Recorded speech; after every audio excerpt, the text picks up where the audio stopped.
沖調凝固粉前，先準備以下物資，分別有水壺、量杯、指定嘅凝固粉、匙羹或者攪拌棒、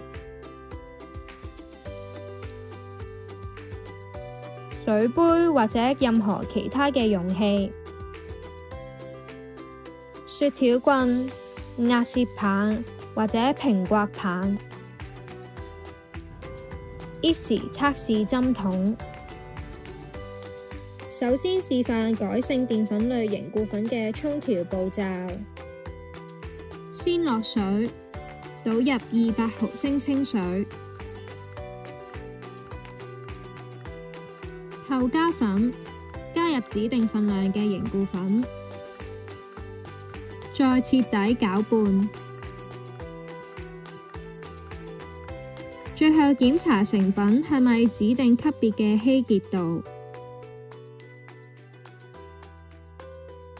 接下來我哋會示範和原膠類凝固粉嘅沖調步驟。先落粉，加入指定份量嘅凝固粉，使用嘅水杯或者容器唔可以有任何水分。後加水，快速倒入200毫升清水，同時徹底攪拌。最後檢查成品係唔係指定級別嘅稀結度。